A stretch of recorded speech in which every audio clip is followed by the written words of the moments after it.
Coming up on today's show, Mercedes-Benz unveils the ultra-high-end EQS but doesn't tell us the price, Volkswagen expands its battery production plans, and an old friend of the channel prepares to become the first person to drive pole-to-pole in an electric vehicle. These stories and more coming next. Welcome back to Tea and Transport Evolved News. It's been a busy week and we've gone from snow to heatwave here at the studio, so I can tell you that this year's weather is just really weird. This show is sponsored by the Electric Auto Association. Stick around until the end of the show to find out how joining the EAA can help you finance your own clean energy or transportation purchase. We start today's show with the unveiling of the 2022 Mercedes-Benz EQS electric sedan, which happened mid-week. It is the most efficient luxury sedan ever made and manages a drag coefficient of just 0.20. It comes with all of the usual high-end opulence you'd expect in a Mercedes S-Class and totally looks the part. Powered by a choice of two drivetrains, rear or all-wheel drive, and one single battery pack, it's capable of driving upwards of 770 kilometers, 478 miles on the WLTP test cycle. It's got 200 kilowatt CCS quick charge capabilities, an absolutely wild air filtration system, which means no front trunk and a little place for your chauffeur to pour screen wash into next to the A-pillar. Pricing hasn't been announced, but if you have to ask, you probably can't afford it. Ford has announced this week that its Mustang Mach E and most recent generation of Ford F-150 pickup will be getting an over-the-air software update soon to activate something it likes to call BlueCruise. That is, vehicles that have Ford Copilot 360 Active 2.0 prep package. Essentially Ford's answer to Tesla's Autopilot and GM's SuperCruise, it offers hands-off semi-autonomous driving on around 100,000 miles of North America's divided highways. Its initial rollout won't include lane change capabilities, but that's planned for a future rollout. Although it's great to see this happen, Ford managed to get into a spat with Tesla over its Autopilot capabilities this week, trading blows on Twitter over the fact that it hadn't relied on its customers to beta test the system. Both companies are confident their systems work well, and I can't wait to test them both out side by side. The Volkswagen ID.4 electric SUV and its cousin, the Skoda Enyaq 4, both successfully completed official Euro NCAP crash tests this week, each earning the maximum 5-star rating. Based on the same MEB platform, it's no surprise that both cars did well, with the ID.4 earning a 93% score for adult occupant and 89% for the child occupant, while the Enyaq 4 earned itself a 94% rating for adult occupant and 89% for child. While both cars are based on the same platform, there were some differences in testing because both cars have slightly different in-car and onboard tech and advanced safety features. But whichever car you decide to buy, you should feel secure in the knowledge that both cars are very safe indeed. Chinese automaker Xpeng has just revealed yet another electric car, the Xpeng P5. Due to get its auto show debut at the Auto Shanghai 2021, it bears some family resemblance to the range-topping Xpeng P7, but in a slightly smaller form factor. Don't think that being smaller means it has less on board, however. Xpeng says this compact electric sedan is the first electric car to go on sale with built-in LIDAR sensors, with two, one each side of the front fascia, giving the car a good view of the road ahead and making it possible for the P5 to spot and differentiate between cyclists, pedestrians, scooters and other obstacles. Xpeng hasn't detailed what we can expect from the vehicle's drivetrain yet, but we'll get full specs after its auto show debut this coming Sunday. If it's starting to feel like this week was all about car launches, you're not wrong. And on Tuesday this week, Audi was another automaker revealing a brand new car, the Audi Q4 e-tron. Available in both SUV and Sportback variants, the Q4 e-tron is built on the same platform and same production line as the Volkswagen ID.4 and has a similar performance and range specifications. Europeans will be able to get the Q4 e-tron 35 as their entry-level model, complete with 125 kilowatt motor and 211-mile, 341-kilometer range. In North America, however, the entry-level model will be the Audi Q4 40 e-tron, which is both more expensive and offers a slightly longer range per charge. We made an in-depth video on the launch that you can watch right here. Cash for Clunkers programs are a great way to help remove old, often heavily polluting vehicles from the road and get people into a more efficient, often all-electric vehicle. But one of the challenges of such programs is that you usually need to not only have a car to trade in, but enough money or credit to actually buy a new car, even if you're getting a discount from the program. But in France, legislators are considering the passage of a new law which would make electrified transportation far more affordable. A Cash for Clunkers program with a difference that lets citizens trade in an old vehicle for a shiny new electrically assisted bicycle, offering to cover up to 75% of the cost of the bicycle. There is an upper limit.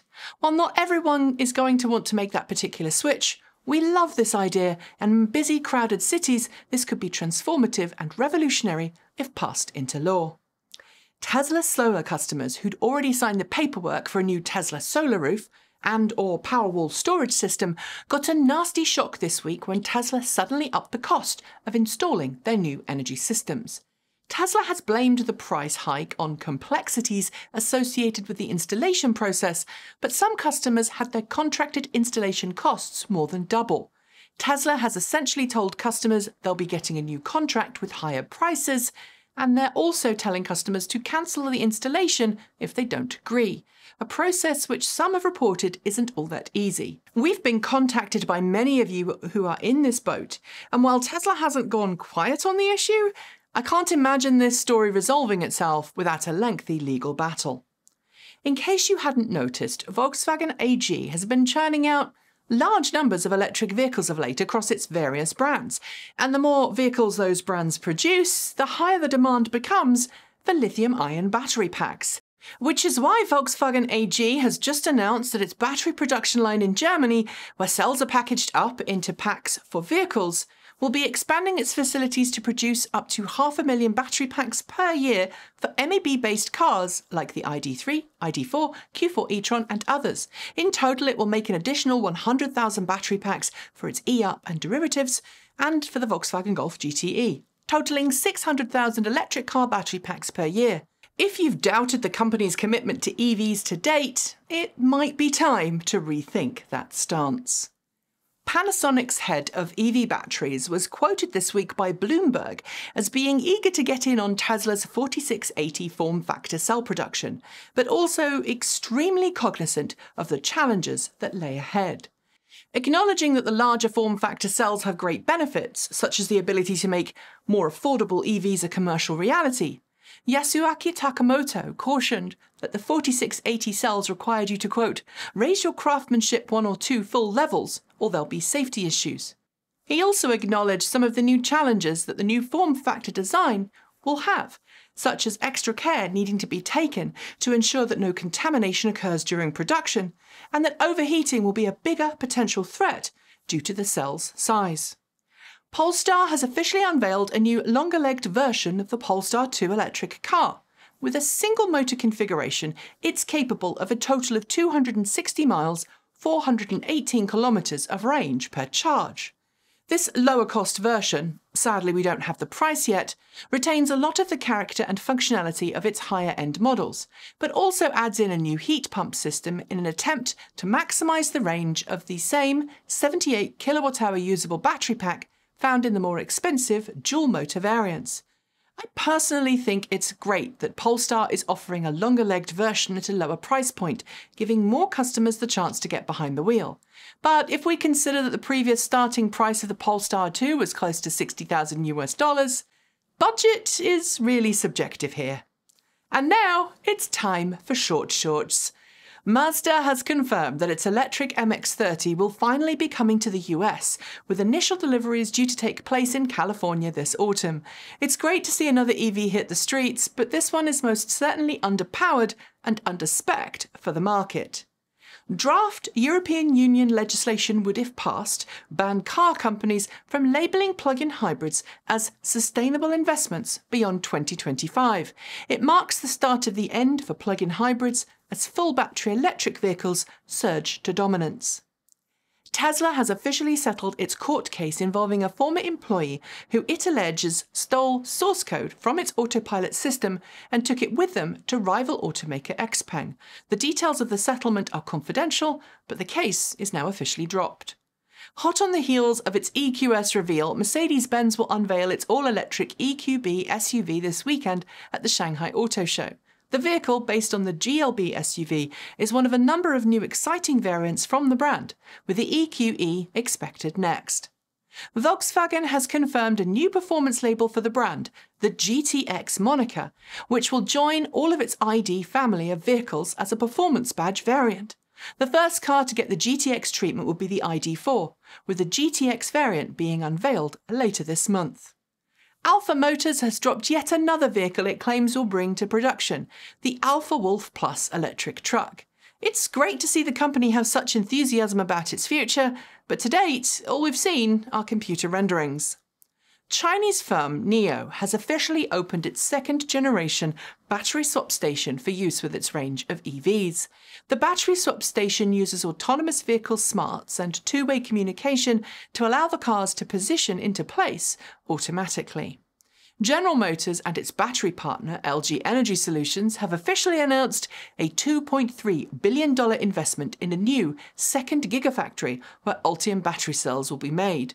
The new facility will open late next year.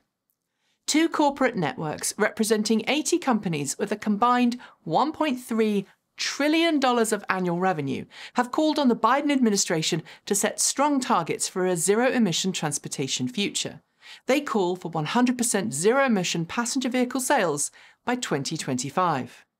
Talking of which, the state of Washington has just passed a bill which would require all new cars registered in the state to be zero-emission by 2030.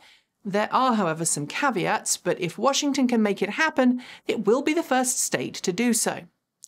The US Department of Energy has announced the 10 finalist teams in round 4 of its $3 million American-made solar prize. Each team is progressing to the final stages of the competition, known as the Go contest. Through its connection to Amazon and, by association, Jeff Bezos and Blue Origin, Rivian's R1Ts became retrieval vehicles for the Blue Origin space capsule this week. As an online webcast replay shows, Rivian now seems to be on the fleet, but it's not clear if it's official or not. What is official is the fact that the Tesla Model 3 is the most searched for EV in the world. According to CompareTheMarket.com, which used Google search data to confirm, Model 3 is the most researched vehicle, with Model X and Nissan Leaf coming second and third. The Renault Twizy, though, that's the most searched for vehicle in Turkey. Don't ask me why. Arcimoto has officially issued a voluntary recall for all variants of the FUV, including Deliverator and Rapid Responder, to fix a firmware problem that could lead to an unexpected shutdown. A total of 252 vehicles are affected. A Tesla Model Y owner who originally attempted to blame Tesla for calling his brand new car to crash has quietly rescinded his claim. After his car appeared to crash through a parking lot, hitting a tree in the process, it now looks as if he's accepting the responsibility, most likely for hitting the wrong pedal. Good Energy in the UK has teamed up with ZapMap to offer electric car drivers free charging for their cars. It's all part of a new EV owner tariff that will allow customers to charge for free when the UK is generating more solar and wind power than it can use. Yamaha Motor has opened the order books for its new Hyper EV electric motor, a single unit combining up to 350 kilowatts of motor power with a built-in inverter. It envisages multiple units being connected to offer truly mind-blowing performance in EVs. Canadian company Decibel has announced a new product in the form of the R16 Energy Management Unit. It offers dual bidirectional EV charging, rapid charging and household battery backup charging from solar, and it starts from just $5,000. Rumours of an Apple EV are yet again swirling, with Apple now allegedly working with Magna International on building its own electric car. At this point, I'd love to say we have some firm confirmations, but we don't, and this is Apple, so you should put this in the maybe pile. Mattel has announced that every Matchbox toy and die-cast car, including the packaging they come in, will be made with 100% recycled plastics by 2030. It celebrates by launching a new 99% recycled Tesla Roadster. A new report shines light on the Canadian government, which, despite pledges to end all fossil fuel subsidies, provided or announced at least 18 billion Canadian dollars worth of subsidies and support for fossil fuel companies last year.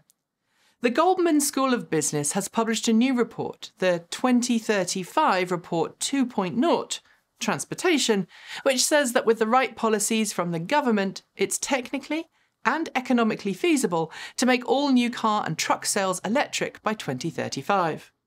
Rivian has confirmed that it will be offering owners of its R1T and R1S in-house insurance options in much the same way that Tesla, Volvo and others have done with their own insurance products.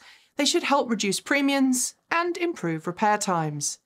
LG Energy and SK Innovation have officially signed a truce over alleged stolen battery technology. This means that both LG Energy and SK Innovation can now supply automakers in the US, and it's great news for EV production.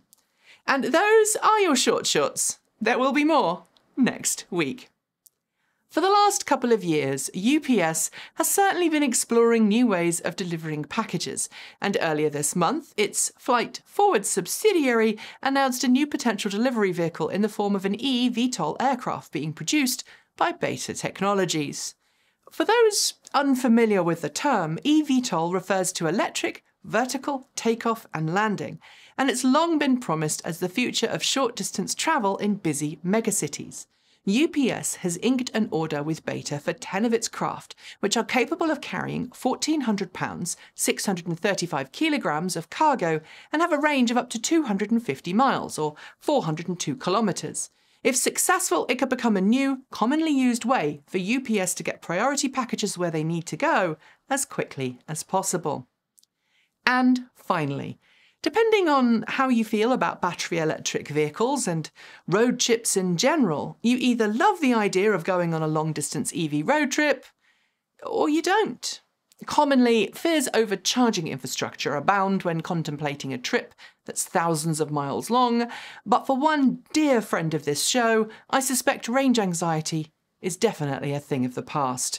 Enter adventurer Chris Ramsey has just announced his latest expedition, a trip from pole to pole in an all-electric off-roader powered by 100% renewable energy. The trip will highlight how competent electric vehicles are, show that EVs can tackle the harshest of environments, highlight sustainable lifestyles, conservation projects and renewable energy innovation, and show that adventuring doesn't have to go away in the age of climate change. Having already driven a Nissan Leaf from the UK to Mongolia and back, Chris is no stranger to adventure, and I cannot wait to follow his progress. And with that bit of adventuring, we are sadly done for today's show. But before I go, I would like to thank the Electric Auto Association for sponsoring today's roundup. They've been advocating for electric vehicles since 1967 and firmly believe that our future depends on us making the switch to clean, green electric cars today. The EAA can help you find someone near to you that can help you make your own switch to electric. It can help you become an EV educator and point you in the direction of monthly meetups for like-minded EV fans. And if you become a member, you'll gain access to a new clean energy and EV loan program that's been set up between the EAA and the Colorado Clean Energy Credit Union. You can find out more by heading to electricauto.org. We would all love it if you'd comment and subscribe to this channel, as well as consider supporting us using one of the links below. There's also a link to our Discord chat room, which is free to join and great fun, so please give it a go if you'd like, and don't forget to check out our Redbubble TE merch store. I'll be back next week, but until then, enjoy your weekend, stay safe, and keep evolving.